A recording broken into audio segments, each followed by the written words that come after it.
Hello children, hope all of us are doing good. The topic that we will study today is air and water.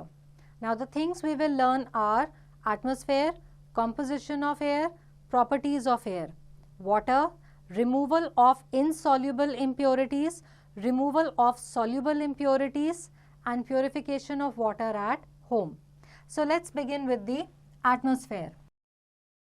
Air supports life on the earth. It surrounds us as a mixture of several gases. These gases form a thick layer that extends several kilometers above the surface of the earth. This layer of air is called the atmosphere. हमारे आसपास अर्थ पे बहुत सारी gases का mixture है जो हर जगह पे एक मोटी सी लेयर बना करके है. ये बहुत ज़्यादा किलोमीटर्स हमारे अर्थ के सरफेस से ऊपर ये वाली लेयर है. इसको हम कहते हैं एटमॉस्फेयर. अर्थ पे किसी भी लिविंग चीज को सरवाइव करने के लिए हवा की जरूरत है. अब हवा में बहुत सारी गैसेस मिक्स्ड हैं.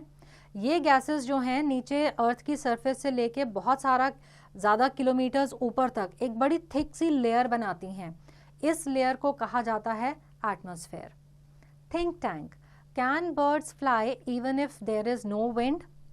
Now the atmosphere has different layers. So the first one is troposphere. The layer closest to the Earth's surface is called the troposphere. It extends up to 15 kilometers from the ground. It is the thickest layer. All the weather changes take place here. The living beings live here as plenty of oxygen is available for breathing. तो सबसे पहली layer जो अर्थ के सबसे नज़दीक है उसको troposphere कहते हैं. ये ग्राउंड से 15 किलोमीटर ऊपर तक की ऊंचाई पर है. ये सबसे मोटी लेयर है. सारे वेदर चेंजेस यहीं पे होते हैं और सबसे ज़्यादा ऑक्सीजन यही है जिसकी वजह से जो लिविंग बींग्स हैं वो सांस ले सकते हैं. Then we have stratosphere. Stratosphere forms the next layer. It extends from 15 kilometers to about 50 kilometers from the ground. It has the ozone layer which protects the earth from harmful ultraviolet or UV rays of the sun. The jet planes fly in this layer. तो next layer है stratosphere की. ये 15 kilo ground से जो 15 kilometre तक है, यहाँ से ऊपर 15 से 50 किलोमीटर तक जो है वो स्ट्रेटोस्फेयर है. यहाँ पे ओजोन लेयर है जो हमें सन की अल्ट्रावायलेट रेज से बचाती है और जेट प्लेन्स इसी लेयर में फ्लाई करते हैं. Then we have mesosphere. Now mesosphere lies above the stratosphere. It extends from 50 kilometres to 80 kilometres above the ground. Many meteorites burn up in this layer when they enter the earth's atmosphere. तो stratosphere के ऊपर 50 kilometre से लेकर के 80 kilometres तक जो है हमारी मीजोस्फेयर है. यहाँ पे जो मीटियोराइट्स अर्थ के एटमॉस्फेयर में एंटर करते हैं वो जल जाते हैं. Next is thermosphere. It is the fourth layer that extends from 80 kilometres to 500 kilometres above the ground. Space shuttles have their orbits in this layer. Now ionosphere is also a part of this layer. This layer makes it possible for us to listen to the radio. तो जो fourth layer है वो thermosphere की है. ये 80 kilometre से 500 kilometres तक ऊपर एक्सटेंड होती है. स्पेस शटल्स यहीं पे ऑर्बिट करते हैं और यहाँ पे एक लोनोस्फेयर भी इस लेयर का पार्ट है और इसी की वजह से हम जो रेडियो सुनते हैं वो सुन पाते हैं. Then comes exosphere. It is the outermost layer of the atmosphere and extends from above 500 kilometers to the outer space. It has a very thin layer of air. There is no air in the space after this layer. तो जो पांचवी और last layer है वो exosphere की है. ये 500 kilometre से आउटर स्पेस तक पहुंचती है. यहाँ पे एयर की बहुत ही पतली सी लेयर है. जो बाकी का स्पेस है वहाँ पे एयर नहीं है. Now the atmosphere is important for the earth in the following ways. It has gases like oxygen and carbon dioxide which are essential for our living. The ozone layer protects us from the harmful ultraviolet rays of the sun. At night the atmosphere does not let the heat escape back in the space. So the earth does not get too cold. During the day it reflects back excessive heat of the sun to avoid overheating of the planet. The atmosphere protects the earth from meteors and it also helps to maintain continuous supply of water through water cycle. तो atmosphere हमारे लिए बहुत important है क्योंकि इसमें जो gases हैं जैसे कि ऑक्सीजन, कार्बन डाइऑक्साइड, उनकी वजह से लाइफ अर्थ पे पॉसिबल है. जो ओजोन की लेयर है वो हमें सन की हार्मफुल अल्ट्रावायलेट रेज से बचाती है. रात को एटमॉस्फेयर जो है वो अर्थ की हीट को बाहर स्पेस में जाने नहीं देता, जिसकी वजह से रात को बहुत ज़्यादा ठंड नहीं होती।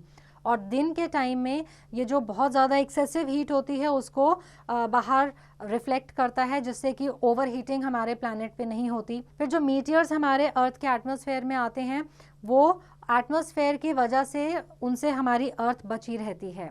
Now let us look at the composition of air. We will begin with gases. Air is a mixture of several gases. The main gases that are found in air are nitrogen, which is 78%, oxygen 21%. Several other gases like carbon dioxide, hydrogen, helium and argon make up the remaining air. तो oxygen, nitrogen, carbon dioxide, argon, helium, hydrogen, इन सब से हमारी air बनती है। बहुत सारी gases होती हैं इसमें। Oxygen is essential for breathing, carbon dioxide is required for photosynthesis and nitrogen is essential for the plants to grow. Now let us look at humidity. The amount of water vapor present in the air is known as humidity. In areas where it rains a lot, there is more humidity in air as compared to the dry areas. तो हवा के अंदर जो पानी भाप बन के मौजूद होता है उससे हम कहते हैं कि हवा में ह्यूमिडिटी है, और जहाँ पे ज़्यादा बारिश होती है वहाँ ह्यूमिडिटी ज़्यादा होती है। Then there is dust and smoke. So in areas where there are a lot of vehicles and industries or fire burns, there is a lot of smoke and dust. The excess amount of these pollute the air. Smoke and fog combine to form smog and make it difficult to see things around. फिर जहाँ पे बहुत ज़्यादा गाड़ियाँ चलती हैं या industries होती हैं या आग जलती है, वहाँ पे हवा में बहुत ज़्यादा डस्ट और स्मोक होती है, जिससे कि हवा पोल्यूट हो जाती है। Now let us look at the properties of air. We will begin with air supports burning. So take a glass jar, a candle and a matchbox. Light the candle and cover it with the glass jar. After a while the candle goes off as it does not get enough oxygen for burning. This shows that air is necessary for burning. तो आग जलाने के लिए air की, specially oxygen की need होती है, उसके बिना आग नहीं जल सकती। Then air occupies space. Take an empty glass and invert it. Try to push it inside a bucket of water without tilting. We will find it is difficult to do so. Now if we tilt the glass, we see air bubbles rising out of the glass. Now water can now enter the glass. Before tilting the glass, the water does not enter because there was air present in it. तो ये experiment हमें क्या show करता है कि हवा जो है वो स्पेस ऑक्यूपाई करती है। Then air has weight. Take two balloons, one deflated and the other inflated. Weigh both.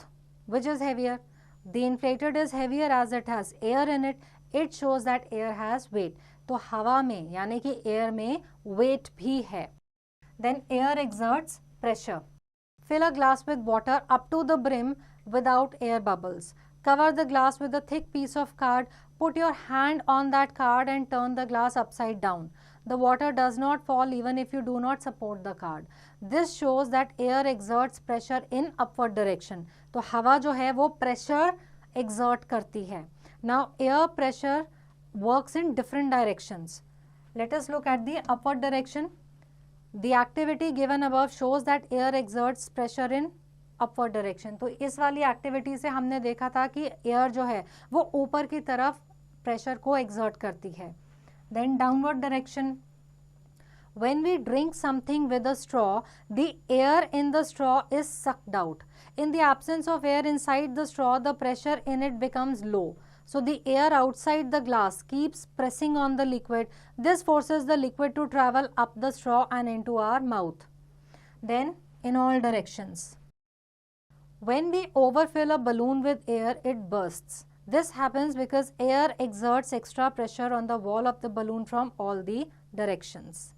Think, which property of the air works while using syringe? Now let us look at water. About 70% of the earth is covered with water. Water has many properties like pure water is colorless, tasteless and odorless. मतलब जो pure पानी है उसमें ना तो रंग है, ना टेस्ट है, ना उसकी स्मेल है। As water dissolves many things, it is called a universal solvent.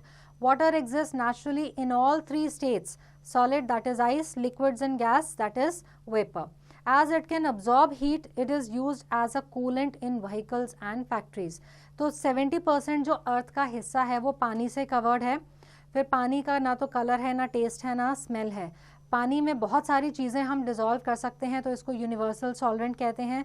पानी सॉलिड में भी एग्जिस्ट करता है, आइस के फॉर्म में, लिक्विड में तो एग्जिस्ट करता ही है, और गैस के फॉर्म में यानी कि भाप, वाटर वेपर के फॉर्म में भी एग्जिस्ट करता है। पानी हीट को अब्जॉर्ब करता है, इसीलिए व्हीकल्स में या फैक्ट्रीज में इसको कूलेंट की तरह इस्तेमाल करते हैं। Now rain water is considered pure, but as it reaches the earth's surface, it dissolves various impurities from the air and the ground. हालांकि बारिश का पानी बहुत प्योर होता है, लेकिन अर्थ की सरफेस तक पहुंचते पहुंचते हवा में और ग्राउंड में जो इम्प्योरिटीज होती हैं वो इसमें डिसॉल्व हो जाती हैं। Some of these impurities like salt and chemicals dissolve completely in the water. They are known as soluble impurities. Now impurities like mud, stones and bits of plants and animal matter can often be seen floating on the water. Since these cannot dissolve in water, they are called insoluble impurities. तो चीनी या chemicals या salt जो हैं ये पानी में completely dissolve हो जाते हैं, इनको soluble impurities कहा जाता है। फिर कुछ ऐसी चीज़ें जो हमें पानी में तैरती नज़र आती हैं, जैसे कि मड, स्टोन्स या प्लांट एनिमल के जो रिमेन्स होते हैं वो इसमें डिसॉल्व नहीं होते, तो इनको इनसॉल्युबल इम्प्योरिटीज़ कहा जाता है। If we drink this contaminated water, we may fall sick. Water with impurities should be purified and made suitable for drinking. So let us look at removal of insoluble impurities. Insoluble impurities in water may be removed by the process of sedimentation, decantation and by filtration. So first let us look at sedimentation. Take a mixture of sand and water in a beaker, let it stand for a few minutes. Sand is heavier than water and insoluble too, so it settles down at the bottom.